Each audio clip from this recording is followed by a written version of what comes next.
자, 오늘 이제 12장. 자, 우리가 지난 시간까지는 이제 16절을 다 살펴봤고, 자, 오늘은 제가 이 17절 한 구절을 지난주에 그냥 간단히 하고 넘어간 게 아니라 오늘 이 시간을 할애해서 여러분에게 강의를 하려고 준비를 했습니다. 왜냐하면 사실 이 한 구절이 어찌 보면 여러분이 이 요한계시록을 공부할 때 이것이 요한계시록이 지금 교리적으로 어느 시대를 겨냥하고 있는 것이고, 또 이 구절을 통해서 우리가 성경에서 발견하는 이 구원의 체계는 한 가지가 아니라는 사실을 우리가 이해할 수 있기 때문에 그런 거예요. 네. 대다수의 교회들은 이것을 올바르게 해석을 못하니까 요한계시록이 자꾸 헤매는 거예요. 네. 그러니까 우리는 이 구절에 지금 제시되어 있는 이 체계를 통해서 지금 이 요한계시록에 등장하는 이 시대에 나오는 그런 대상들은 교회 시대 성도들이 아니라 환난 성도들이라는 사실을 우리는 이해할 수 있는 거예요. 그래, 환난 성도들에게 적용되는 교리를 자꾸 교회에다가 갖다 맞추려고 하니까 그러니까 헷갈리고 그러니까 혼란스럽게 되는 거예요. 네. 자, 그래서 오늘 우리는 여기 12장 17절 이 한 구절을 본문으로 해서 한번 우리가 중요한 교리들을 공부를 해보겠습니다. 자, 여러분 거기 12장 17절 한번 보세요. 그러자 그 용이 여인에게 분노하여 이렇게 나옵니다. 그렇죠? 자, 용은 사탄이라는 거 우리는 이미 봤어요. 그렇죠? 그 다음에 여기에 여인이라는 것은 이스라엘이라는 것도 우리가 이미 살펴봤습니다. 그러니까 지금 이 용인 사탄은 이스라엘에 대한 분노와 증오가 가득해서 어떤 일을 벌이냐면, 자, 거기 나오죠. 여인의 씨 가운데 뭐라 그래요?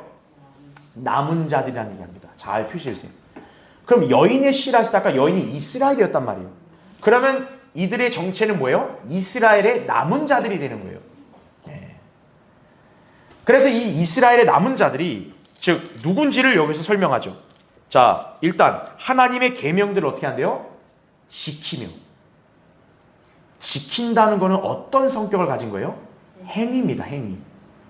하나님의 계명이라는 건 바로 뭐를 가리키냐면 율법을 가리키는 거예요. 구약 성경에도 율법을 갖다 계명이라고 얘기한단 말이에요. 그렇죠? 그 다음에 잘 보세요. 또 뭐를 가진 사람들이래요? 예수 그리스도의 증거를 가진 자들과 싸우려고 나가더라 이거죠. 그러니까 지금 이 문맥의 설명은 뭐냐면 용인 사탄이 이스라엘의 남은 자들. 근데 그 남은 자들은 특징이 뭐예요? 하나님의 계명들을 지키고 예수 그리스도의 증거를 가진 자들이라는 거죠. 이제 이들을 대적하여 싸우려고 나간다. 그러니까 이제 어떤 일이 벌어져요? 대환란 때는 이스라엘에 대한 맹렬한 박해가 일어난다는 거예요. 그 이스라엘 향한 맹렬한 박해를 일으키는 대상이 누구라는 거예요? 사탄이라는 거죠. 네. 자, 그래서 일단 우리는 이 체계를 공부하기 앞서 자, 교환을 보십시오. 거기에 1번 보세요. 자, 우리가 그러면 궁금한 것은 아니 사탄은 왜 이토록 이스라엘을 미워할까 이거예요. 자, 좀 더 여러분이 이해하기 쉽도록 설명해 볼게요. 왜 이 세상은 이스라엘에 대해서 그렇게 비호의적일까요? 이스라엘을 미워하는 세상 나라들의 배후에 누가 있기 때문에? 사탄이 있기 때문에 그러는 거예요. 그러면 보죠. 왜 사탄이 그렇게 이스라엘을 그토록 미워하냐? 자, 제가 밑줄을 쳐놨죠. 가장 큰 이유 중에 하나를 꼽으라면 구세주이신 예수 그리스도께서 어디에서 나오셨기 때문에? 이스라엘에서 나오셨기 때문이에요. 로마서 9장 5절에 나온 대로. 네. 하나님의 아들이 이 땅에 인자로 태어날 때 어느 민족으로 이 땅에 인간으로 온 거예요? 이스라엘 민족으로 온 거예요. 그러니까 마귀 입장에 싫죠, 이스라엘은. 그 다음에는 성경의 저자들, 그러니까 성경의 이런 보존과 관련돼서 다 뭡니까? 유대인들에게 하나님 말씀 맡겼다고 로마 3장 2절에 말씀하죠. 네. 그 다음에는 이 세상의 신인 사탄이 세상의 통치권을 뺏길 때가 언제예요? 예수 그리스도가 재림하실 때예요. 그럼 예수 그리스도는 왜 재림하시냐? 이스라엘을 회복시키고 우두머리 국가로 만들려고 하기 때문에 예수 그리스도가 재림하시는 거예요. 그러니까 사탄은 자신의 입장에서는 자기가 세상을 통치할 권세가 누구 때문에 뺏긴다 생각하겠어요? 당연히 이스라엘 때문에 뺏긴다 생각하는 거예요. 그래서 이스라엘 향한 맹렬한 분노가 일어나는 거예요. 더더군다나 제가 지난번에 얘기했다시피 이스라엘 대표하는 천사인 미카엘이 사탄을 공중에서 쫓아냈잖아요. 네. 그러니까 사탄이 이스라엘을 향해서 이가 갈리는 것은 당연하겠죠. 그래서 지금도 미워하지만 그 증오와 미움은 대환란 때 절정에 달할 거란 얘기예요. 그때는 그냥 거의 대량 학살을 시도하는 거예요. 자, 그럼 이제 2번 보시죠. 그러면 유대인들은 왜 이런 대우를 받아야 되냐? 사실 냉정하게 말한다면 그건 이스라엘이 자초한 면이 있는 거예요. 자, 거기 2번 보세요. 유대인들이 다른 누구도 아니에요. 자기들의 메시아 아니겠어요? 인류의 구주이시기도 한 예수 그리스도를 거부합니다. 십자가 처형에 내주어요. 그러면서 요한복음 19장 15절에 무슨 말 하냐면 카이사 외에는 우리에게 왕이 없다는 거예요. 빌라도는 예수님을 죽이려고 하진 않았어요. 그런데 유대인들이 뭐라고 우기냐면 당신이 예수를 풀어주면 당신은 카이사의 친구가 아니다. 이렇게 부른 거예요. 이 사람들이 얼마나 극심한 망발했냐면은 카이사가 왕이다 이거예요. 카이사 외에는 우리에게 왕이 없다고. 자기들의 왕이신 예수님을 앞에 놓고 카이사 외에는 우리에게 왕이 없다고. 그들은 선동을 당하고 마귀에게 점유당해서 그런 얘기를 했겠지만요. 제가 여러 번 늘 얘기하죠. 인간이 말을 조심해야 되는 게 하나님이 때로는 그런 말을 통해서 그대로 하시는 거예요. 그래서 이스라엘은 지금 교회 시대 2000년 동안 왕이 없는 민족으로 하나님을 흩어버리신 거예요. 그 다음에 무슨 망발까지 내뱉었냐. 마태복음 27장 25절에는 그의 피를 우리와 우리 자손에게 돌리라 이거예요. 예수 그리스도는 죄 없는 분이에요. 죄 없는 사람을 죽이는 건 그 죄값을 치러야죠. 하물며 보통 인간도 아니라 지금 하나님이신 분을 갖다가 죽이려고 하는데 자기들이 죽이라는 거예요. 빌라도가 묻는 거예요. 아니 어떻게 이렇게 무지한 사람을 죽이냐. 그랬더니 이 자들이 한 말이 뭐예요? 그 예수라는 사람의 피값을 우리와 우리 자손에게 돌리라 이거예요. 우리한테 책임 물어라 이거죠. 당시에 그 사람들 생각 없이 막 얘기했겠죠. 하나님이 그걸 그대로 들으신 거예요. 오케이. 내 아들을 죽인 죄값 니들한테 그대로 돌려주마. 그 결과 하나님께서 이스라엘을 내버리셨고요. 사탄은 대환란 때까지도 와서 어떤 거예요? 이스라엘을 어마어마하게 박해를 하는 거예요. 그러니까 여러분은 그 사실을 영적으로 잘 직시하셔야 돼요. 왜 오늘날 세상이 자꾸 이스라엘에게 그렇게 이렇게 손가락질하고 그렇게도 이스라엘 갖다 싫어하는가? 바로 그들이 내뱉은 말에 대한 대가를 지금도 치르고 있는 거예요. 근데 이게 끝이 아니에요. 이스라엘은 대환란을 들어가야 되는 거예요. 하나님이 대환란이란 용광로로 마지막 그들을 정련시켜야 되는 거예요. 네.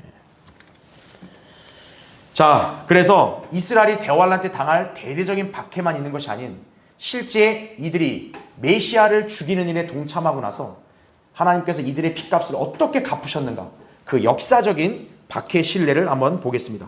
자, 괄호 1번 보세요. AD 70년 로마의 티투스 장군이 예루살렘을 침공을 합니다. 여러분 AD 70년이 뭐겠어요? 바울도 순교당한 지 한 2년밖에 안 된 시기예요. 그렇죠? 그러니까 유대인들을 완전히 완악함에 그게 달한 거죠. 그래서 결국 뭐냐? AD 70년에 하나님께서는 로마에 의해서 예루살렘을 완전히 황폐화시켜 버리십니다. 당시에요, 역사적으로 전해진 이야기에 따르면 500명의 유대인을 갖다가 예루살렘 성 밖에다가 십자가에 못 박았다고 그렇게 전해집니다. 십자가 예수님을 못 박은 자들이 유대인이죠. 하나님 그대로 갚아준 거예요. 유대인들은 예루살렘 성 밖에 십자가에 못 박혀 죽었고, 그뿐만 아니에요. 십자가에 못 박히지 않은 사람은 너무 굶주려가지고요, 나중에는 어떤 짓까지 벌이냐면 자기 자녀를 삶아 먹었다고 그렇게 전해집니다. 이건 도저히 인륜적으로 할 수 없는 일이잖아요. 근데 왜 그러냐? 인간은요, 이렇게 자기가 죽을 것 같잖아요. 그럼 눈에 뵈는 게 없는 거예요. 그게 인간의 본성인 거죠. 그 다음에 괄호 2번 보시죠. AD 135년 로마 황제 하드리안이 58만 명의 유대인을 죽였습니다. 왜냐하면 당시 이제 그 유대 땅에서 더 반란이 일어난 거예요. 이제 로마에 대항하는 반란을 유대인들이 일으킨 거예요. 거기 남아있는 몇몇 유대인들이. 그러니까 로마 황제 하드리안이 결국 완전히 싹 다 죽여버리고, 그러면서 이제 그 이스라엘 땅의 이름을 팔레스티나로 바꿔버린 거예요, 이 황제가. 그래서 오늘날 팔레스타인 땅이라는 이름이 나온 게 바로 그것 때문에 그런 거예요, 사실은. 그 다음에 괄호 3번 보시죠. 이때부터 이스라엘은 나라를 잃고요. 전 세계 뿔뿔이 흩어져 가지고 막 이렇게 온갖 방랑과 그 다음에 이렇게 굶주림을 당하는 것이죠. 그리고 이렇게 박대를 당하는 거예요. 괄호 3번 보시면 1020년에 카누트 왕이 모든 유대인을 갖다 영국에서 추방시켜버립니다. 그러니까 유대인 싫다 이거예요. 나가 니네 여기서 이 나라에서. 그냥 단번에 내쫓겼죠. 그 다음에 1272년 에드워드 1세 이자가 이제 카톨릭 출신이거든요. 모든 유대인의 재산을 몰수하고요. 16,500명의 유대인을 영국에서 아예 추방시켜버립니다. 예. 그 다음에 괄호 4번 1306년 프랑스에서는 10만 명의 유대인이 그들의 소유를 몽땅 빼앗기고 추방이 되었다는 얘기죠. 루이 14세 그러니까 참 카톨릭이에요. 그러니까 여러분 잘 보세요. 유대인을 특히나 박해한 집단이 누구냐면 바로 카톨릭이에요. 카톨릭은 제가 얘기했죠. 로마라 그랬어요. 로마의 성격을 가진 집단이기 때문에 자 아까 충격적인 말이 뭐였습니까? 유대인은 그랬죠. 카이사 외에는 우리에게 왕이 없다. 카이사는 로마 왕이거든요. 즉 뭐냐? 자기들은 로마를 왕으로 떠받들겠다는 거예요. 유대인들의 그 말은. 근데 정작 그 로마의 성격을 가진 집단은 어때요? 그는 유대인을 내쫓고 재산 몰수하고 박해해버리죠. 하나님을 저버리고 인간을 택한다? 그건 비참한 일이에요. 예. 그래서 이 루이 14세가 1638년 모든 유대인은 프랑스 식민지에서 다 추방시켜버린 거예요. 또 아들인 루이 15세 치하에서는 1723년에 프랑스에서 유대인들이 부동산을 소유하는 것이 그때 가서 허용된 거예요. 예, 그때 가서. 그 다음에 괄호 5번 보시죠. 1345년부터 1350년. 이거는 인류 역사에 아주 엄청난 비극이 있었던 일입니다. 바로 뭡니까? 흑사병이죠. 그렇죠. 유대인들이 당시 독일에서 화형을 당했어요. 왜 그러냐 했더니 카톨릭 아이들을 6월절 양돌로 먹기 위해 살해했다고 그렇게 고발을 당한 거예요. 그러니까 카톨릭의 아이들이 이 유대인들이 죽였다는 거죠. 유대인들이 자기네 6월절 제물로 아이들을 잡아먹었다고. 말도 안 되는 소리를 하면서 죽인 거예요. 자, 유럽을 휩쓴 십사병, 흑사병으로 유대인들은 어땠습니까? 안전했어요. 제가 예전에 한번 설교한 적이 있지만 왜 유럽이 그렇게 흑사병에 취약했냐면 위생이 너무 불결했다고요. 지금이야 우리는 위생 청결한 걸 다 지키는데 그 당시에는 쉽게 말하면 화장실도 제대로 없었던 그런 시기예요, 유럽은. 근데 그런 상황에서 왜 유대인들은 흑사병에서 안전했냐? 레위기에 나온 정결의 법을 지킨 거예요. 이 사람들은 손을 깨끗이 씻고 뭐든지 물로 씻고. 그러니까 유대인들은 흑사병에 안 걸린 거예요. 근데 이거를 이제 어떻게 뒤집어 씌운 거예요? 이 흑사병의 원흉이 유대인이다 이거예요. 유럽 인구의 3분의 1이 죽었잖아요. 얼마나 끔찍한 비극이에요. 그럼 여러분 그때 당시에 바로 유럽은 다 카톨릭이 장악했는데 그 유럽 사람들이 카톨릭을 어떻게 보겠어요? 자기네들이 유일한 교회라 했는데 자기들한테 다 맡겼는데 그러면 자기들이 주장하는 한은임이라는 사람이 한은임이라는 존재가 이걸 치유해줘야 될 거 아니에요. 이거 흑사병 없애야 될 거 아니에요. 그게 전혀 안 됐거든요. 그때부터 이제 카톨릭의 위신과 권위가 깎인 거예요. 사실 흑사병 때문에. 근데 이제 뭐냐. 그때 카톨릭은 어떻게 됐어요? 이 사람들의 돌아서려는 민심을 잡아야 될 거 아니에요. 그럼 어딘가에 본보기를 삼아서 덤티를 씌워야죠. 예, 탓을 해야죠. 그게 유대인이었던 거예요. 예. 왜냐? 다들 흑사병으로 골골대는데 유대인은 말짱하거든요. 이거는 우연이 아니야. 뭔가 있어. 그러면서 유대인들한테 뒤집어 씌운 거죠. 자, 다음 페이지 보세요. 그게 고발당했어요. 그래서 메뉴에 그들은 프라하와 콘스탄티노플에서 1560에서 1600명경에 추방이 되었습니다. 자, 그 다음에 괄호 6번에는 도미니카. 이제 카톨릭에 소속된 거죠. 이 도미니카라는 집단은요. 유대인들을 1492년 종교재판에 회부해버립니다. 이게 이제 스페인 종교재판이에요. 예. 그때 역시 이 재판으로 유대인들이 스페인에서 다 쫓겨납니다. 모조리. 그뿐만 아니죠. 1938년 히틀러는 로마 카톨릭 신자예요. 그러니까 로마 카톨릭이 얼마나 웃긴 집단이냐면요. 2차 대전을 일으킨 이 전쟁 주범을 갖다가 카톨릭 교황이 아무 제지도 못한 거예요. 당시 유럽에서. 그 다음에 요셉 폴 괴벨, 역시나 그 히틀러의 수하죠. 역시는 로마 카톨릭 신자예요. 유대인들에 대한 공작을 꾸몄죠. 그래서 그들을 붙잡아서 불태워 죽였고, 그들의 재산을 몰수했고, 껍질을 벗겼고요, 철조망에 목매달아 죽였고요, 강제 수용소에서 굶겨 죽였습니다. 전해진 역사의 기록으로 여러분 그 강제 수용소를 보면요, 진짜 이거는 정상적인 인간의 사고방식으로 이거 보기가 어려워요. 그러한 비극을 유대인들이 당한 거예요. 그 다음에 괄호 7번 보세요. 1215년에는 교황 이노센트 3세가 모든 유대인에게 노란 배지를 달게 합니다.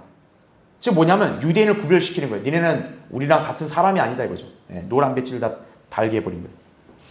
1242년 로마 카톨릭은 히브리어로 기록된 자료들을 24대 수레에 실어가지고 프랑스에서 다 불태워버립니다.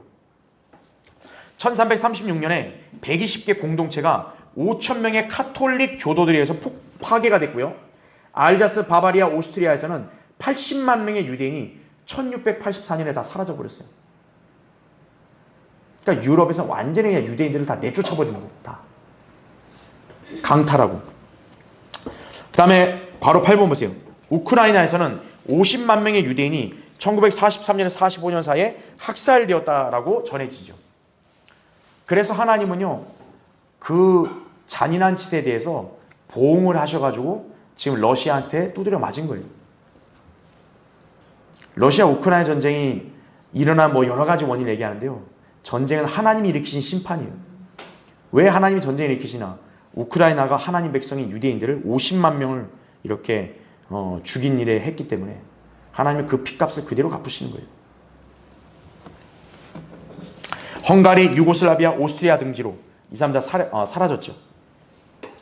이 통계는 헝가리 독립당의 당수가 밝힌 거예요. 그는 또 500만 명의 아우슈비츠 살인 공장들에서 화장되었다라고 이 사람은 이렇게 또 고백을 한 거예요. 증언했어요. 얼마나 유대인들을 잔악하게 죽인 거예요. 그렇죠? 그 다음에 괄호 9번. 1825년 러시아의 니콜라이 1세는 500만 명 유대인을 격리된 도시로 이동시키도록 명령을 합니다. 그러니까 러시아 혁명이 일어났죠. 동부 유럽의 유대인들은 폴란드에서 계획적인 학살의 희생자들이었다라는 거죠. 대규모 학살들이 백인 러시아인이나 반혁명 세력에 의해서 자행이 되었다는 얘기죠. 또 유대인들도 희생양 된 거예요. 1918년 6월 사건, 이게 1945년에 반복이 됐죠. 그래서 유대인들의 그 역사는요, 늘 뭐냐, 죽음, 박해, 고난이에요. 그냥 계속. 네. 괄호 10번 보시면 오토 폰 비스마르크 치하에서 유대인들은 박해를 당했어요. 그런 자유주의자들, 급진주의자들, 칼 막스, 페르디난트 라살트, 그리고 유대인 출신의 독일 사회주의 운동 지도자들과 싸움에서 반이스라엘 분위기를 이용해서 유대인들을 박해한 거예요. 네. 그러니까 당시 유럽에서도 유대인들에 대한 그 안티 분위기가 형성된 집단도 있을 거 아니에요? 이 자들을 정치적으로 이용을 한 거죠. 네. 비스마르크 치하에서 유대인들을 박해한 겁니다. 인간적으로 보면 유대인들이 이런 대우를 받아야 될 이유가 있어요? 사실 없거든요. 네. 그 다음에 괄호 11번. 독일, 오스트리아, 헝가리 같은 나라에서는 1930년 유대인을 대적하는 피해 고발들이 또 있었다고. 예. 여러분 어떠세요? 이게 지금 거의 몇 년이요? 1850년. 즉 그들이 AD 70년 예루살렘이 황폐화돼서 흩어진 이후로, 그렇죠? 1800년 넘어서까지 이런 일이 계속 있었고, 그들이 이제 가까스로 하나님이 주신 약속의 땅을 돌아와서 국가를 재건했죠. 1945년에. 그때로부터 지금까지 또 이스라엘은 계속 전쟁의 위협, 테러의 위협에 놓이고 있는 거예요. 왜 이런 일이 됐을까요? 감히 하나님 앞에서 예수 그리스도를 죽이면서 뭐라 그래요? 그 피를 우리와 우리 자손에게 돌리라. 자신이 있는가요? 그 생각이 안 나는 거죠. 아이, 내가 죽여라. 아이, 그 피까지 우리한테 돌려. 자손에 돌려. 내가 다 알아서 한다. 이거죠. 알아서 한 게 뭡니까? 1800년 이상 나라를 잃고 어디 전 세계 가도 다 홀대 당하고 재산 다 뺏기고 쫓겨나고 죽임 당하고. 여러분 다른 민족이었으면 이런 나라가 흔적, 자취가 남을까요? 안 남아요. 근데 왜 이스라엘이 그렇게 신기한 나라인 줄 아세요? 이스라엘 나라가 안 없어져요. 그게 바로 3번 보세요. 이스라엘은 그들의 메시아를 거부하고 십자가에 못 박은 죄로 인해 현재 하나님의 허락하신 뜻 안에서 사탄의 권세 아래 놓여있다 이거죠. 그러나 이스라엘은 그 불타는 박해의 역사에도 불구하고 자 뭐라고 얘기합니까? 광야에 불타는 가시덤불처럼 소멸되지 않고 살아남아 회복이 될 것이라는 얘기예요. 이게 성경에 분명하게 제시되어 있는 예언입니다. 여러분 이 예언을 믿어야 여러분은 그리스도인이에요. 여러분 그 가시덤불 보셨어요? 가시덤불 얼마나 작아요. 이거는 조금만 뭐 바람 불거나 이러면 금방 꺼져야 되거든요. 근데 이상하게 가시덤불이 뭘 태우는데도 안 없어져요. 불은 약해 보이는데 어때요? 안 없어져요. 하나님은 모세에게 그걸 보여주면서 뭐라 그래요? 보여준 거면서 자신의 백성을 이제 모세를 하여금 이렇게 데려오도록 이제 임무를 주시는 거죠. 왜 보여줬을까요? 그게 이제 이스라엘의 상징이라는 거예요. 성경적으로 이스라엘 상징은 지금 이스라엘 국기에 있는 그 별이 아니에요. 그건 램판의 별이라고 그런 이교도의 신을 숭배하는 그런 표식이에요. 그러니까 이스라엘이 좀 잘못되어 있는 거예요, 사실. 성경적으로 이스라엘 상징은 뭐예요? 불타는 가시덤불이 상징이에요. 인간의 육안으로 볼 때는 약해 보여요. 이거 금방 희미해지고 꺼질 것 같아요. 근데 꺼져요, 안 꺼져요? 안 꺼지는 거예요. 이스라엘은 이런 어마어마한 박해를 받아서 자취가 지구상에서 사라질 것 같아도 어때요? 안 사라지는 거예요. 그게 이스라엘이라는 얘기예요. 여러분 이란에 지금 왜 전쟁이 나서 미국한테 두드려 맞은 줄 아세요? 이란의 그 하메네이가 늘 이렇게 공언했거든요. 이스라엘을 지도상에서 없애버리겠다고. 다른 지금 아랍 국가는 그러지 않았어요. 이란만 유일하게 그런 거예요. 이란만 유일하게 이스라엘을 이 지도상에서 없애버려야 된다고 이런 나라를. 그래서 이스라엘과 이란은 늘 전쟁을 치르고 있던 거예요. 그래서 미국이 개입해서 이란을 갖다가 박살을 낸 거예요. 사람이 그것도 모르고 있는 거예요. 네. 왜 그럴까요? 하나님은 정하셨거든요. 이스라엘을 지도상에서 없애? 누가 없애요?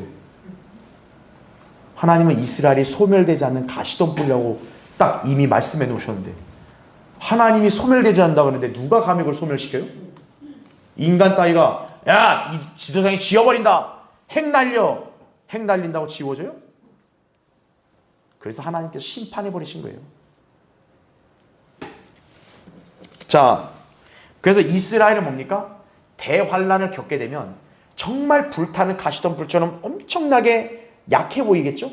그래도 중요한 게 뭐다? 꺼지지를 않는다는 거예요. 회복이 된다는 거죠.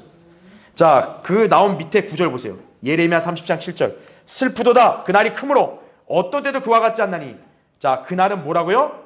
야곱의 고난의 때라. 그렇기 때문에 대환란은 교회와 관계가 없는 겁니다. 야곱이랑 교회랑 같아요? 아니라고요. 근데 보세요. 더 중요한 거. 그러나 그는 그 고난에서 어떻게 된다? 구원을 받으리라. 이렇게 말씀하고 있는 거죠. 이스라엘은 대환란 때 멸망하는 게 아니에요. 대환란을 거쳐서 회복이 되는 겁니다. 대환란은 하나님의 징계지 하나님이 그들을 죽이려는 게 아니에요. 징계를 거치면 회복이 되는 거예요. 그게 이제 하나님께서 이스라엘에게 정해놓은 과정이에요. 그래서 또 밑에 보세요. 형제들아 너희가 스스로 지혜 있는 체하지 않게 하기 위하여 이 신비를 너희가 모르기를 내가 원치 않으니 이는 이방인들의 충만함이 차기까지는 뭐라 그래요? 이스라엘의 일부가 완고하게 된 것이라 이거죠. 여기 이방인들의 충만함을 갖다가 일반 교회들은 믿는 사람들이 가득한 걸로 가르치는 거예요. 여기에 충만함이라는 건 죄악의 충만함을 말하는 거예요. 예레미야 25장에도 진노의 하나님의 진노의 포도주가 찬다고 말하잖아요. 바로 그거 같이 이방인들의 죄악의 충만함, 죄악이 딱 넘치는 순간에는 이제는 뭡니까? 하나님이 이방인들을 버리고 다시 이스라엘을 다루시는 경륜으로 바꾸신다는 거예요. 그게 대환란이라고요. 그러니까 그 전까지는 뭐다? 이스라엘의 일부가 완고해진 상태라는 거죠. 그러니까 교회 시대는 아직 이스라엘이 완고한 상태에 있다는 걸 지금 예고한 거예요. 그래서 이제 그게 바뀌면 어떻게 돼요? 거기 나온 대로 그리하여 온 이스라엘이 어떻게 된다? 구원을 받으리라. 이건 누가 기록한 거냐? 이거는 구약의 선지자가 기록한 게 아니라 사도 바울이 기록한 거예요. 이방인들의 사도, 교회 시대의 진리를 계시받은 그 사도 바울이 이스라엘이 구원을 받을 거라고 얘기했다고요. 그럼 더 이상 뭐가 필요합니까? 그렇죠? 자, 다음 페이지 보세요. 그래서 로마서 그 위에 나온 11장 25절 27절에 나온 대로 이제 구원자가 시온에서 와서 야고보에서 경건치 아니한 것을 제거하리라. 그러고 뭐라 그래요? 이는 내가 그들의 죄들을 어떻게 한다? 없앨 때라고 나오잖아요. 이스라엘의 죄들을 없앤다. 그러면서 뭐라 그래요? 그들에 대한 나의 언약이 이것임이니라.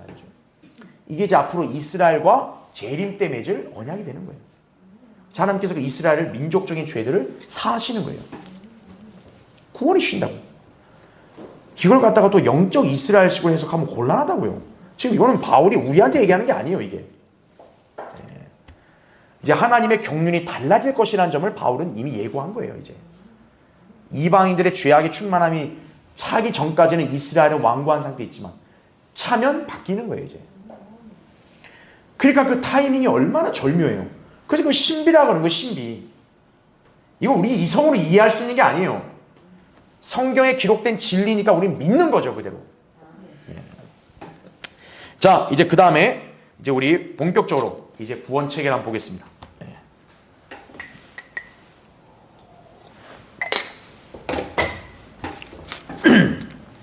아까 우리 17절에 두 번째 줄에 이렇게 나왔죠. 하나님의 계명들을 어떻게 한다? 지키며. 두 번째는 예수 그리스도의 증거를 가진 자들을 위한 말이 나옵니다. 자, 우리 교환을 보세요. 1번에. 본문은 오늘날 기독교계 다수 교회들, 이단 종파들이 행위 구원을 입증하기 위해서 사용하는 구절들 가운데 하나입니다. 이 구절은 대환란 때 구원 방법을 보여주는 거예요. 당연하죠. 제가 누누이 얘기하잖아요. 지금 12장의 배경이 뭐예요? 지금 이거는 현재 우리 시대가 아니에요. 이건 대환란 때 시대를 다루고 있단 말이에요.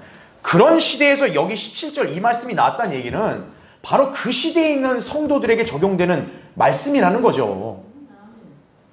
아, 그건 상식 아닙니까? 그렇죠? 대환란 때 구원 방법을 보여주는 거예요. 그래서 대환란 때 구원 방법과 교회의 시대 우리가 받는 구원은 다르다는 거예요. 예. 근데 이걸 갖고 우리를 비난하는 그런 무식한 사람들이 있는 거예요. 흠정역 쓰는 사람들이든 누구든 간에. 저기는 막 구원을 다르게 가르친다는 거예요. 구원이 한 개가 아니라 여러 가지 체계가 있으니까 당연히 가르치는 거죠. 제가 언제 여러분 보고 행위 구원하라 그랬어요? 대환란 때 이런 구원 방법으로 환난 성들이 구원받는다. 이걸 가르치는 건데 무슨 우리 보고 막 여기는 구원을 다르게 가르친다고 뭐 아주 교묘하게 이상한 소리 하고 있는 거예요. 그러니까 여러분은 그걸 정확하게 구분할 수 있어야 돼요. 예. 자, 바로 1번 보세요. 여기 나오잖아요. 여인의 씨 가운데 남은 자들이었잖아요. 여인이 누구예요? 하기사 일반 교회들은 자기네 교회라 그러니까 이걸 헷갈려 하는 거죠. 여기 여인은 교회가 아니라 누구라고 했어요? 이스라엘이라고요. 이스라엘의 씨 가운데 남은 자들이죠. 그 남은 자들이 하나님의 계명들을 지키며 예수 그리스도의 증거를 가졌다는 얘기죠. 말하자면 우선 예수 그리스도를 믿고 이거죠. 그런 후에는 뭡니까? 율법을 대환란 끝까지 지켜야 하는 것이다라는 거죠. 이것이 바로 믿음과 행위 체계의 구원 방법이라는 것을 우리가 잘 기억해야 돼요. 예. 그래서 그 밑에 여러분 계시록 14장 12절 제가 거기 기재해놨죠. 보세요. 자, 여기에 뭐라 그래요? 성도들의 인내가 있다고 나오죠. 여러분 인내라는 것 자체가 뭐예요? 사실 행위잖아요. 그렇죠? 잘 보세요. 그럼 뭐라 그래요? 여기에 제가 동그라미도 표시해놨어요. 1번 하나님의 뭐요? 계명들. 아까 우리 12장 17절도 하나님의 계명들 지킨다 그랬죠. 두 번째 동그라미 2번. 그 다음 뭐라 그래요? 예수의 믿음이라고 나오죠. 이게 지금 여기 나온 예수 그리스도의 증거를 가리키는 거예요. 즉 환난 때 구원받는 성도들을 하나님 어떻게 얘기하는 거예요? 바로 여기에 하나님의 계명, 예수의 믿음, 이 두 가지를 지킨 자들이다 라고 말씀하고 있는 거죠. 그렇죠? 그러니까 믿음과 행위의 구원 체계라는 것을 알 수가 있는 거예요. 그래서 바로 그런 성도들에게 적용되는 구원의 교리가 마태복음 24장에 나온 거예요. 그래서 밑에 보세요. 마태복음 24장 13절에 뭐라 그래요? 그러나 어떤 자? 끝까지 견디는 자는 구원을 받으리라. 아, 이제 우리 감리교회 단골 매트가 나왔네. 그죠? 여러분 끝까지 견디시면 구원을 받습니다. 이거죠. 예, 뒤에다 추임새로 이제 할렐루야 한번 붙여줘야지. 그죠? 예.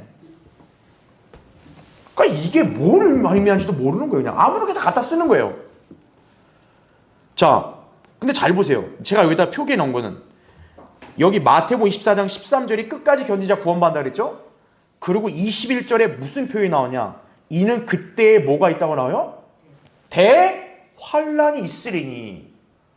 그럼 우린 다 간파할 수 있잖아요. 아, 대환란이 그때 있으니까 뭐라 그래요? 끝까지 견디는 자는 구원받는구나. 자연스럽게 연결이 되잖아요. 그건 다 잘라. 야, 앞뒤 다 잘라. 끝까지 견디는 자는 구원받으리라. 아멘. 이거 그냥 가르치는 거예요. 이거예요. 그러면 여기도 아멘 하는데 여기 아멘 안 할 거예요? 다 따라 해야지. 아멘. 다 아멘 이러고 그냥. 그렇게 사람을 무지하게 만드는 거예요. 그래서 나온 말씀이 뭐예요? 세상이 시작된 이후로 지금까지 없었으며 또 결코 없을 것이기 때문이라. 전무후무한 대환란이 그때 있으니 끝까지 견디는 자는 구원받으리라. 그런 말씀이 나오는 거예요. 자, 그래서 바로 2번 보세요. 믿음과 행위의 결합으로 구원받는다는 것은 대환란 때 구약의 율법이 어때요? 다시 효력을 발휘한다는 사실을 보여주는 거예요. 자, 제가 아까 로마서 11장 우리 같이 공부할 때 바울이 뭐라고 얘기했어요? 이방인들의 충만함이 차기까지 이스라엘 일부가 어떻게 된다? 완고하다. 이게 거꾸로 되면 뭐예요? 이제 이방인들의 죄악이 차면 이스라엘이 완고함이 사라지는 거죠. 구원받는 거죠. 바로 그 로마서 11장에서 이 이스라엘로 경륜이 바뀐다는 거예요. 로마서 11장의 주제가 뭐냐면 하나님께서 올리브나무, 참 올리브나무의 가지들을 잘라버리고 돌 올리브나무, 이방인을 붙였다고 한 거라고. 그게 이제 복음이 전파되는 기회란 말이에요. 그러니까 유대인들이 메시아를 거부했기 때문에 어때요? 교회 시대에는 이방인들에게 복음 전파 기회가 주어졌던 거예요. 근데 이제 이방인들의 죄악이 충만한 참 어떻게 돼요? 이제 교회 시대가 끝나게 되니까 다시 이스라엘이랑 경륜으로 바뀌는 거예요. 그러니까 대환란 때는 이스라엘이 일단 중심이 돼야 되니까 어때요? 구원의 체계도 이스라엘과 연관된 율법을 지킨 행위가 다시 부활하는 거예요. 그래서 그걸 우리가 어디서 볼 수 있냐? 그 밑에 제가 기재해놨죠. 요한계시록 15장 13절에 뭐라 그래요? 15장 3절에 뭐라 그래요? 그들이 잘 보세요. 하나님의 종 뭐라 그래요? 모세의 노래와 이렇게 나오잖아요. 그냥 동그란 2번은 어떤 노래? 어린 양의 노래를 부르며. 그럼 여러분 감이 오죠. 어린 양은 누구예요? 예수 그리스도. 자, 예수 그리스도는 은혜와 진리예요. 그럼 모세는 뭡니까? 율법이라고요. 그러니까 여기 그들이라고 이렇게 지칭되는 환난 성도들이 자기들의 어떤 믿음, 구원을 자랑하는 노래를 부를 때 무슨 노래 불러요? 모세의 노래, 어린 양의 노래. 모세의 노래는 율법과 연관되어 있고 어린 양의 노래는 은혜로 믿는 구원과 연관되어 있는 거예요. 그게 다 요한계시록에 나오는 거예요. 전부 다 지금 여기. 자, 바로 이게 뭡니까? 그 옛날 구약시대 구원 방법과 동일한 거예요. 차이점이 있다면 구약 때는 예수님이 오시지 않았잖아요. 그러니까 구약 때의 믿음이라는 건 무슨 믿음이냐? 하나님이 말씀하시는 것을 받아들이는 믿음을 말하는 거예요. 예를 들어 노아가 어땠어요? 노아도 물론 이스라엘 이전 사람이지만 구약 시대의 노아를 보면 알아요. 여러분 노아한테 하나님이 방주를 지으라 했단 말이에요. 그럼 노아는 방주를 지으란 말을 당연히 귀담아 들어요, 안 들어요? 귀담아 듣는 거죠. 받아들이는 거예요. 받아들이니까 어떻게 하는 거예요? 방주를 만들죠. 행위로 가는 겁니다. 바로 그 믿음과 행위가 구약의 구원 체계가 되는 거예요. 그게 이제 이스라엘에게 율법이 주어지면서 믿음의 방향이 바뀐 거죠. 이제는 뭡니까? 이스라엘은 뭐를? 율법의 말씀을 믿고 행해야 되는 거죠. 예. 하지만 율법이 있기 이전에도 어떤 거예요? 구약은 믿음과 행위 체계가 있었던 거예요. 하나님 말씀을 그대로 받아들이고 그걸 그대로 행하는, 이걸로 입증이 되는 거라고요. 그게 이제 대환란 때 다시 어떻게 한다? 다시 부활을 하는 거다. 그걸 우리가 이해하면 되는 거죠. 그래서 그걸 볼 수 있는 게 밑에 전도서 12장 13절이죠. 전체 일의 결론을 들을지니, 잘 보세요. 하나님을 어떻게 하래요? 두려워하고. 두 번째는 그의 계명들을 지키라. 이것이 사람의 모든 의무다. 여기 사람이라는 게 뭐 예외가 있겠어요? 바로 모든 사람을 대상으로 가리키는 거죠. 하나님을 두려워하는 것은 마음에서부터 우러나오는 거죠. 믿음이란 말이에요. 그럼 두 번째는 뭘 해야 돼요? 계명들을 지키라. 행위죠. 이게 하나님께서 요약해놓은 구약의 구원책이에요. 그러니까 이게 대환란 때 다시 어떤 거예요? 다시 반복되는 거예요. 지금 신약 시대는 이게 아니죠. 신약 시대는 믿음으로 말미암아 은혜로 구원을 받는 거예요. 행위에서 난 것이 아니라고 했다고요. 그래서 우리가 이걸 나눠서 구분해야 된다는 얘기예요. 그걸 안 하고 그냥 짬뽕으로 다 갖다 그냥 몰아세우니까 헷갈리는 거죠, 사람이. 그죠? 그래서 야고보서. 우리나라 교회들 야고보서를 엄청 좋아하는 거예요, 야고보서를. 그 야고보서 거기 보세요. 2장 24절 26절 뭐라 그래요? 이제 너희가 알거니와 사람이 행함으로써 의롭게 되는 것이요 믿음으로만 되는 것이 아니니라. 또 이걸 가져와서 이거 봐라. 믿음만 갖고 안 돼. 열심히 또 행함으로 입증을 해야 돼 구원받는 거라고. 뭐 그런 얘기 하는 거예요. 야고보서 1장 1절도 안 읽어본 거예요. 1장 1절은 수신자가 나오죠. 이스라엘에 흩어진 12지파라고 나와요. 이스라엘 12지파. 편지도 어때요? 받는 사람이 받아야지. 연인들끼리 나눈 연애 편지를 내가 가져오면 돼요? 안 돼요? 안 되잖아요. 어머 나 사랑한다네? 그럼 뭐라 그래 쓴 사람이? 당신 말고 난 이 사람한테 썼다고. 이스라엘 12지파한테 썼다는데 왜 갑자기 교회가 와서 이거 내 거야? 이러면서 가져오면 그걸 쓴 야고보나 성령님이 기록하게 하셨을 때 얼마나 성령님 당황하시겠어요. 야, 너한테 쓴 게 아닌데 이거? 이 나라 교회들이 그렇게 하고 있는 거예요. 그러니까 헷갈리는 거예요. 어디 가면 은혜다. 어디 가면 열심히 해야 된다. 어디 가면 세례 받아야 된다. 어디 가면 뭘 해야 된다. 답이 통일성이 없어. 통일성이. 자, 거기서 이제 괄호 3번 보세요. 그래서 구약 때도 역시 행위가 있어야 되니까 행위를 못 지키면 당연히 어떻게 돼요? 구원을 잃어버릴 수도 있는 거죠. 그 위험이 대환란 때 어때요? 다시 시작되는 거죠. 그러니까 대환란 때도 역시 못해요? 행위가 없으면 어떻게 된다? 구원을 잃어버리게 되는 거예요. 그 밑에 히브리서 거기 6장 4절 6절에 나온 말씀. 이것도 역시 우리나라 교회들이 너무나 즐겨 쓰는 구절이에요. 보세요. 한 번 깨우침을 받고 하늘의 선물을 맛보며 성령의 동참자가 되고 하나님의 선한 말씀과 오는 세상의 능력을 맛본 자들이 그 다음 뭐라고 나와요? 만약 떨어져 나간다면 어때요? 다시 새롭게 회개시킬 수 없나니. 여러분 끝까지 지키십시오. 떨어져 나가면 큰일 납니다. 이거예요. 네? 실제로 그렇게 대다수 교회들이 다 가르치는 거예요. 그러니까 히브리서에 여기 6장을 갖다가 그냥 다 갖다 붙이니까 어때요?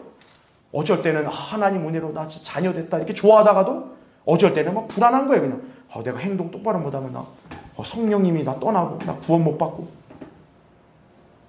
그러니까 어떻게 하냐? 발전이 없는 거예요. 제가 여러분한테 강조했죠. 구원의 영원한 보장이 왜 중요해요? 그게 신약 성도의 믿음의 근간과 영적 성장 체계의 가장 밑바닥, 기초가 되는 거예요. 내가 하나님의 자녀, 그리스도의 몸 안에 들어가서 나는 영원히 안전하다는 그 확신 아래서 그 사람의 진리의 말씀으로 성장해 나가는 거예요. 근데 그거 자체가 없으니까 어떻게 된 거예요? 맨날 불안하죠.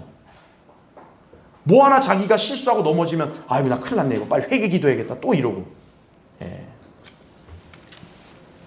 그 다음 또 밑에 보세요. 마태복음 24장 50절 51절.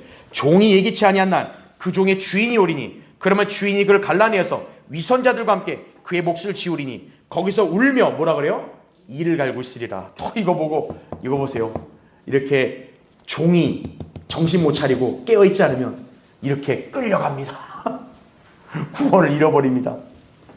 또 밑에 마태복음 25장 30절에 쓸모없는 종을 바깥 흑암에 내어 던지라 나오죠. 이 바깥 흑암이 바로 지옥을 가리키는 거예요. 그러니까 지금 여러분 잘 보시면 행위가 잘못돼서 구원을 잃어버린다는 게 다 어느 책에 나와요? 첫째, 마태복음. 두 번째 히브리서, 그 다음에 야고보서, 요한계시록 이런 데 나오는 거죠. 바울 서신에는 그런 게 나와 안 나와요? 하나도 안 나오는 거예요. 그럼 여러분 뭘 기준으로 삼아야 돼요? 교회에 관한 계시를 하나님은 누구에게 맡기신 거예요? 바울에게 맡겼는데. 근데 일반 교회들이 갖고 있는 이상한 사고방식이 뭐냐면, 아유, 예수님이 바울보다 더 높으니까 예수님 말씀이 더 위에 있지. 이런 소리 하고 있는 거예요, 지금. 참 너무나 가슴이 아파요, 그런 사람 보면. 네, 무지하면 어쩔 수 없는 거죠. 자, 다음 페이지 보세요. 그래서 맨 위에 괄호 4번 보세요. 인내로서 믿음을 자기 행위로 지키는 환난과 천년왕국 성도들에게 주어지는 보상이 뭐라고요? 생명나무의 열매에 참여할 권리를 갖는 거예요.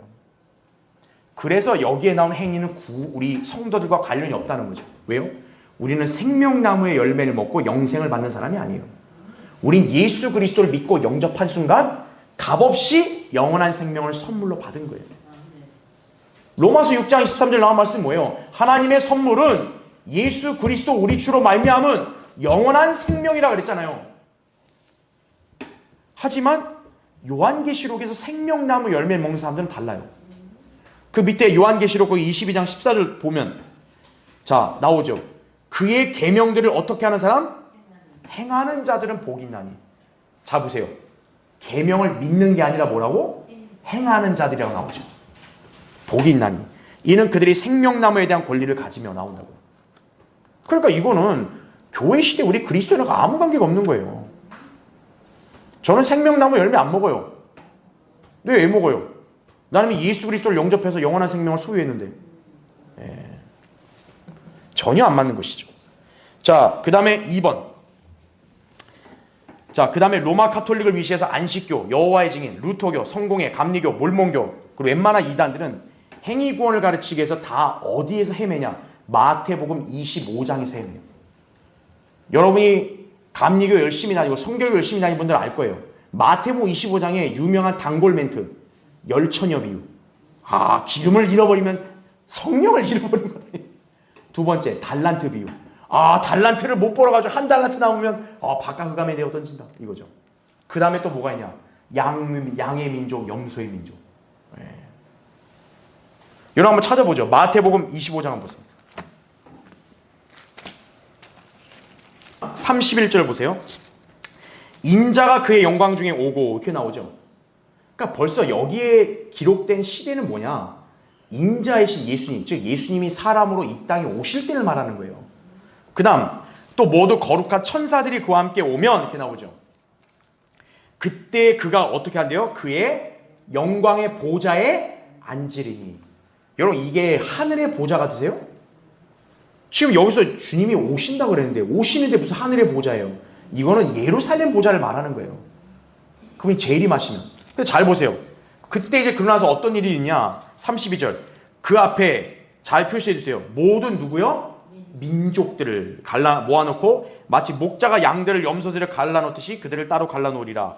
그리하여 양들은 그의 오른편에 염소들은 그 왼편에 세워두고 나오죠. 여러분 카톨릭이나 교회는요. 여기 나온 양의 민족을 교회라고 해석을 하는 거예요. 그러면서 거기 35절부터 쭉 보면 이들의 구원의 성격은 전적인 행위예요. 여기에 보면 십자가에 대한 게 단 하나도 없어요. 즉 뭐냐면 예수님 자신을 가리켜서 내가 굶주렸을 때 먹을 거 주고 내가 헐벗었을 때 입을 거 주고 내가 목말랄 때 마실 거 줬다 이거예요. 즉 나한테 잘해줬다 이거예요. 나한테 잘해줬으니까 너 양이 되라 이거거든요. 그러니까 이 양의 민족이 물어봐요. 제가 예수님을 언제 잘해줬나요? 그럴 때 예수님 답변이 뭐였냐? 거기 40절 보세요. 이게 바로 여러분이 이 양의 민족, 염소의 민족을 해석할 수 있는 열쇠가 되는 거예요.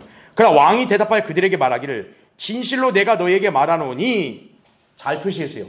여기 뭐라 그래요? 내 형제들이라 말합니다. 양의 민족이 구원받은 사람이라며. 그러면 구원받은 사람이면 어때요? 형제잖아요. 근데 예수님은 그 양의 민족을 따로 놔두고 뭐라 그러냐면 여기 내 형제들이란 말이에요. 즉 예수님은 지금 구원받았다고 하는 양들과 형제들을 구분하는 거예요. 그럼 여기 형제들이 누구냐? 형제들 가운데 가장 작은 자에게 한 것이고 나에게 한 것이라 이렇게 말씀하죠. 바로 이겁니다. 그럼 예수님의 형제들이 누구냐 이거예요. 자, 예수님이 아까 어느 민족에 나왔다고 그랬어요? 이스라엘에서 나왔다 그랬죠. 예수님이 여기서 일컫는 형제는 누구예요? 유대인을 가리키는 거예요. 즉 여기에 양의 민족이 될 사람들의 조건은 뭐예요? 유대인을 선대해줘야 된다는 거예요. 그럼 언제 유대인을 선대할까요? 대환란 때 선대하는 거죠. 왜? 대환란 때 적그리스도 따라서 세상이 다 이스라엘을 미워하고 박해하는 그런 분위기인데 그 가운데서 이 이스라엘을 선대해주는 거는 진짜 자기 목숨을 내놓을 정도로 해야 되는 일이에요. 그러니까 이 사람들은 뭡니까? 내가 예수님을 직접적으로 그렇게 한 적이 없는데 예수님 말씀 뭐예요? 여기 내 형제들 유대인들이 한 게 곧 나에게 한 거다. 이게 바로 대환란 때 이방인들의 구원 방법인 거예요. 그래서 예수님이 재림하시면 어때요? 이스라엘은 이스라엘대로 회복이 되지만 이방인이 남았잖아요. 그 이방인은 양의 민족, 염소의 민족으로 갈리는데 그 판단의 기준은 뭐다? 유대인을 선대해 주는 거예요. 예수님의 형제들. 그렇게 되면 양의 민족으로 왕국, 천년왕국에 들어가는 거고 여기 염소로 분리되면 어때요? 그냥 불 속으로 들어가 버리는 거예요. 물에 던져버리는 거죠. 그래서 야고보서 2장에는 뭐가 나오는 거예요? 이웃을 돕는 그런 행위가 자선이 나오는 거예요. 계속. 그게 여기 마태복음 25장과 연결이 되는 거예요. 물론 그건 유대인들에게 적용되는 거지만 이방인도 마찬가지예요. 대환란 때 이방인도 혹시 어때요? 유대인들을 그렇게 잘해줘야 되는 거예요. 그거를 예시하는 인물이 누구냐? 바로 라합이죠. 라합. 라합은 정탐꾼, 이스라엘 정탐꾼을 어떻게 했어요? 자기 나라를 멸망시키려는 그 이스라엘 정탐꾼이 왔을 때 고발한 게 아니라 숨겨줘 버렸죠. 그래서 라합의 집안은 어땠어요? 여리코가 무너질 때 안전했다고요. 그게 바로 뭘 예시하는 거냐? 대환란 때 이방인의 구원을 예시하는 거예요. 라합은 바로 그거거든요. 이스라엘 하나님을 아니까 난 너네 이스라엘 대적 안 한다 이거예요. 너네를 어떻게든 도와주겠다 이거예요. 그래서 자기 목숨을 내놓고 숨겨주죠. 그래서 그 라합의 믿음이 야고보서 2장에 나온 이유가 그거예요. 야고보서 2장에 아까 우리 봤잖아요. 행함을 의롭게 된다 했을 때 하나님은 대표적으로 두 인물을 내세웠잖아요. 아브라함하고 라합을 내세운 거예요. 왜? 아브라함은 유대인의 조상이고 라합은 이방인이기 때문에 대환란 때 유대인과 이방인들이 각각 행위로 구원을 받아야 된다는 것을 예시로 알려준 거예요. 이게. 성경이 왜 그렇게 기록된지도 모르고 있는 거예요. 사람들이. 자, 그래서 나머지 여러분은 이게 다 싹 읽어보시면 됩니다. 자, 다음 페이지 보세요. 히브리서. 행위구원에 아주 단골로 많이 등장하는 게 히브리서죠, 역시. 자, 맨 위에 괄호 1번 보세요. 히브리서도 보면 자주 보이는 단어가 뭐냐면 끝이에요, 끝. 아까 우리 마태복음도 어땠어요? 끝까지 견디는 자 구원받는다. 그거를 자기 인생 끝에다가 적용시키고 있어요. 히브리서도 끝이란 단어가 나옵니다. 그럼 이건 뭐냐? 개인의 생의 끝을 가리키는 게 아니에요. 하나님이 정한 어느 특정한 기간의 끝을 가리키는 거예요. 바로 대환란의 끝인 거죠. 그래서 히브리서에도 어떤 말씀이 많이 나오는 거예요? 견고하게 붙들면, 끝까지 참여하면. 그런 말이 많이 나오는 거예요. 그래서 밑에 거기 히브리서 3장 6절 기록된 거 보세요. 그리스도는 자기 자신의 집을 맡은 뭐라 그래요? 아들이니. 그럼 잘 보세요. 만일 우리가 뭐라 그래요? 확신과 소망과 기쁨을 끝까지 굳게 붙들면 뭐라 그래요? 우리가 그의 집이라 나오죠. 여기도 끝까지 붙들라고 나오죠. 그러니까 이거는 교회 시대 구원이 아닙니다. 여기 우리는 누굴 가리켜요? 히브리인들을 가리키는 거예요. 히브리서를 기록한 저자를 위시한 히브리인들. 왜? 히브리서라는 책 제목이 뭡니까? 히브리인들에게 보낸 서신이에요. 히브리서는. 아까 내가 얘기한 그 편지와 똑같은 거예요. 누구한테 보내는 편지면 누가 봐야지 내가 보면 됩니까? 안 된다고요. 밑에 3장 14절도 이는 우리가 처음에 확신을 어떻게 한다? 끝까지 견고하게 붙들면 뭐라 그래요? 그리스도께 참여한 자가 된다 그러죠. 조건이 뭐예요? 끝까지 견고하게 붙든다. 바로 히브리인들에게 명령하시는 거예요. 그 다음에 괄호 2번 보시면 또한 히브리서에는 무슨 단어가 언급이 돼요? 새 언약. 이건 제가 예전에도 한번 강의했어요. 여기에 새 언약을 했을 때 뉴 카비넌트를 말하는 거예요. 이거는 오늘날 교회가 예수님 피로 구원받는 뉴 테스타멘트가 아니에요. 신약이 아니에요. 뉴 카비넌트예요. 그 성격을 그 밑에 히브리서 8장 8절 9절에 설명하죠. 보라 그날들이 오리라 주가 말하노라 내가 누구와 맺는데요? 이스라엘 집과 유다 집과 더불어 새 언약을 맺으리라 말씀을 하고 있는 것이죠. 그렇죠? 그래서 특히 이제 괄호 3번 보시면 더군다나 히브리서는 더 이게 엄격한 게 뭐냐? 구약은요, 행위로 구원을 잃어버렸어도 다시 회복할 수 있는 기회가 있었어요. 우리는 삼손을 보면 알 수 있는 거예요. 그렇죠? 하지만 대환란 때는 만약에 한 번 구원을 잃어버리면 다시 회복할 수 있다 없다? 없어요. 그게 바로 여기 나온 히브리서 10장에 나온 말씀이고요. 고의적으로 죄를 지었다 이거예요. 그럼 더 이상 죄들을 위한 희생제가 남아있다 남아있지 않다? 남아있지 않다는 거예요. 왜? 구약에서는 계속 동물로 피를 흘리면 돼요. 하지만 예수님의 피는 또 흘릴 수 있어 없어요? 없는 거예요. 한 번에 그분의 어떤 속죄 사역이 있었기 때문에 다시는 더 이상 희생제가 있다 없다? 없어요. 그래서 예수에 대한 믿음이 환난 성도에게 강조된 이유가 그거예요. 구약에는 예수님이 없었기 때문에 짐승의 피를 계속 흘려도 돼요. 그럼 또 용서받는 거예요. 하지만 대환란 때는 뭡니까? 예수 그리스도의 한 번 속죄로 끝났기 때문에 더 이상 죄들을 위한 희생제가 없어요. 그래서 믿음과 행위를 그들은 끝까지 지켜야 돼요. 한 번 떨어지면 다시 기회가 없는 거예요. 그래서 대환란 때 구원이 훨씬 더 엄격한 거예요. 이런데도 대환란 들어가겠다고요? 그러면 안 되죠. 그렇죠? 자, 그래서 마지막 한번 볼게요. 여기. 자, 우리가 구원 체계를 봤을 때는 크게 나눠보자고요. 구약, 그렇죠? 그 다음에 신약, 그 다음에 대환란으로 한번 나눠보죠. 자, 구약에서는 기본적으로 뭐였어요? 믿음과 행위였습니다. 자, 믿음과 행위가 두 부류에게 각각 적용이 돼요. 일단 유대인, 그렇죠? 이방인, 구약에도 이방인 있을 거 아니겠어요? 자, 유대인에게는 믿음과 행위의 기준이 되는 게 뭐겠어요? 당연히 율법입니다. 율법. 근데 이방인은 율법이 있어 없어요? 율법 없어요. 그럼 구약시대 이방인들은 뭐로 구원받아요? 양심으로 구원받는 거죠. 이게 이제 구약입니다. 자, 신약에는 어떻게 된 거예요? 이제 바뀐 거죠. 신약은 오직 믿음입니다. 이 믿음은 예수 그리스도의 보혈이에요.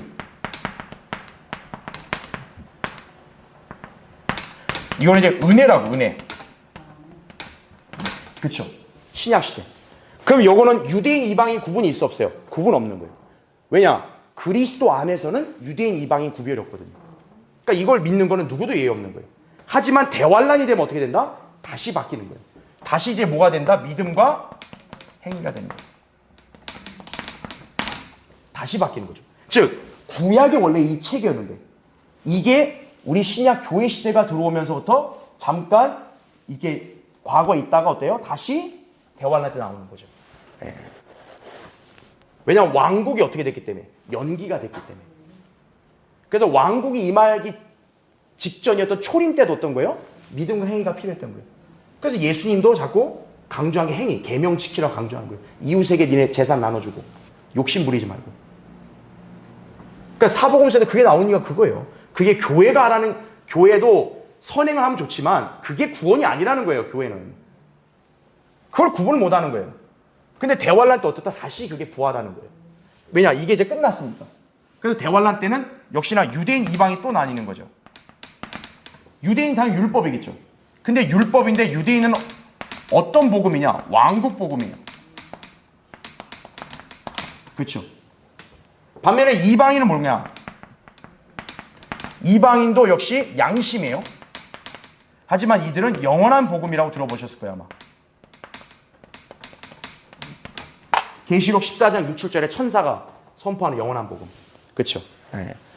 특히나 이방인은 여기서 하나가 더 추가됩니다. 아까 얘기했던 누구를 선대해야 된다? 유대인을 선대해야 돼요.